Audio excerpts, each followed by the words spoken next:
आज के एपिसोड पे डिस्कशन करने से पहले I would like to request you to subscribe our YouTube channel and follow us on Facebook and Twitter as well. इसके अलावा अगर आप हमें सपोर्ट करना चाहते हैं तो that you can do through a Patreon also. Facebook, Twitter और पेट्रियन के जो लिंक्स हैं वो इस वीडियो की डिस्क्रिप्शन में आपको मिल जाएंगी। इसके अलावा इस चैनल के अबाउट सेक्शन में भी आपको इन तीनों वेबसाइट्स की लिंक्स मिल जाएंगी। बाइडेन साहब जब सदर बने थे तो हंगामी बुनियादों पे उन्होंने चाइना के खिलाफ इक़दाम करना शुरू कर दिए थे, क्योंकि चीन अमेरिका के ग्लोबल ऑर्डर के लिए जाहिर सी बात है एग्जिस्टेंशियल थ्रेट बन के उभरा।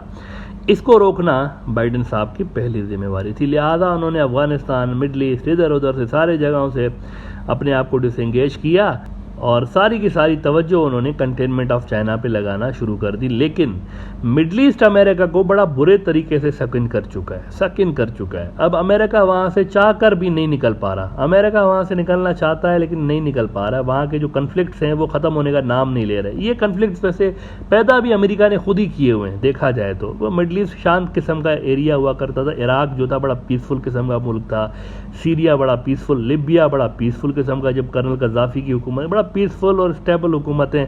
इनको धपड़दूस किसने किया? अमेरिका ने खुद ही करवाया था। लेकिन अब वो जो कॉन्फ्लिक्ट्स हैं वो ख़त्म होने का नाम नहीं ले रहे। अमेरिका निकल नहीं पा रहा यहाँ से। मिडल ईस्ट के अंदर अब रशिया और चाइना जो है वो भी बड़े प्लेयर बन के उभरे हैं। वहाँ पर अपना रीजनल ऑर्डर मेंटेन रखना अमेरिका के लिए जो है वो बड़ा मुश्किल हो गया है। अच्छा देखें, इजराइल को तो अमेरिका ने रूस से डिस्टेंस कर दिया ना, लेकिन अरब वर्ल्ड में अमेरिका की दाल नहीं गल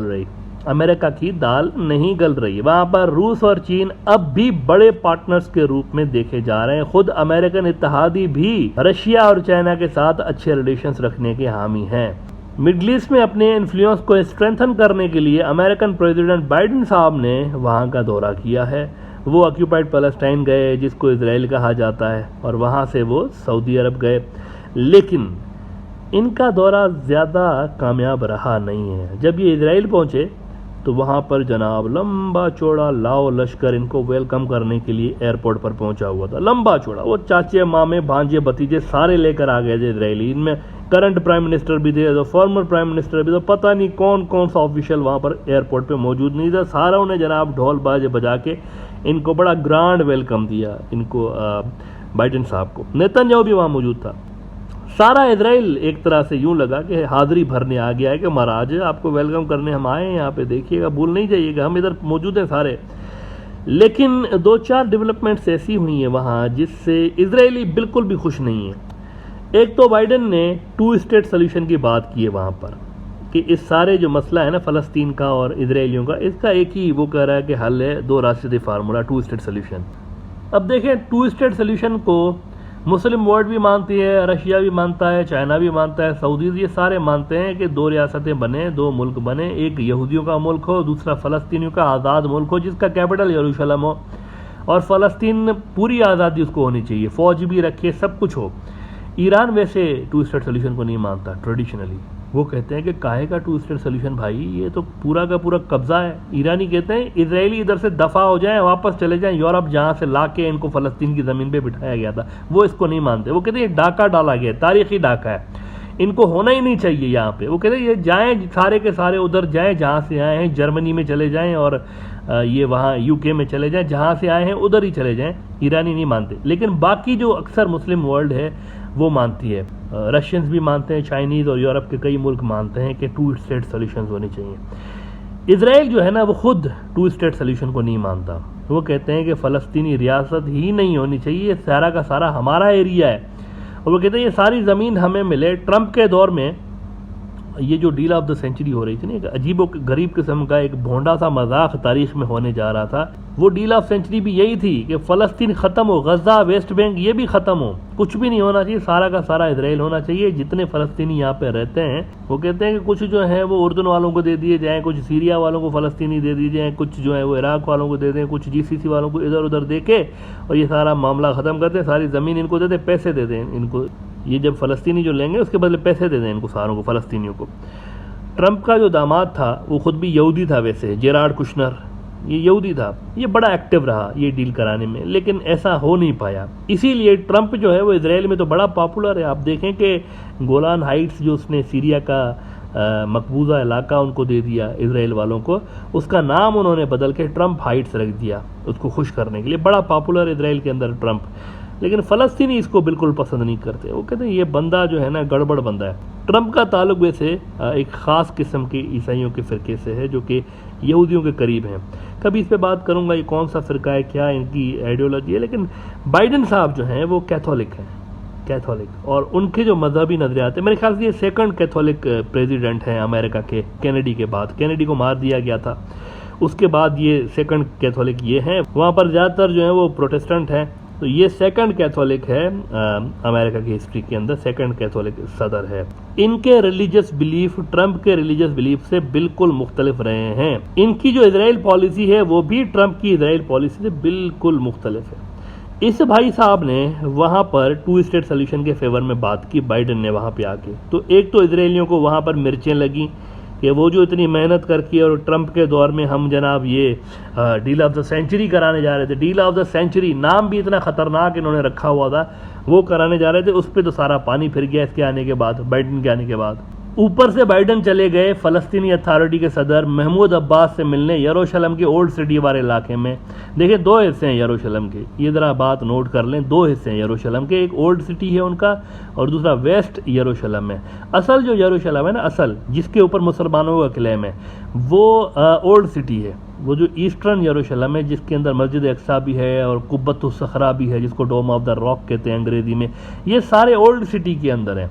मुसलमानों की सारी मुकद्दस जो जगहें हैं वो वहाँ पर हैं, ओल्ड सिटी में। बाइडन पहला सदर था अमेरिका का जो कि ओल्ड सिटी गया है, ये पहला सदर था। लेकिन जब वो वहाँ गया है महमूद अब्बास से मिलने, तो एक अजब बात हुई है। इजरायलियों ने वो बात नोट कर ली है, और वो ये हुआ कि इसकी गाड़ी पे, बाइडन की गाड़ी पे इजरायली झंडा नहीं था। अच्छा, इस पे इजरायली तपे हुए हैं कि ये क्या हो रहा है। इससे तो ये जाहिर हुआ, मैसेज तो ये कन्वे किया गया हमें अमेरिका की जानिब से कि यरूशलेम को अमेरिका इजराइल का कैपिटल मानता ही नहीं है, बाइडन नहीं मानता, और बाइडन का कोई मूड नहीं है यरूशलेम को इजरायली कैपिटल तस्लीम करने के लिए। इसीलिए उसने यरूशलेम के अंदर इजरायली झंडा अपनी गाड़ी पर नहीं लगाया। यानी कि ये तो क्लियर सिग्नल है कि for him this is the disputed territory.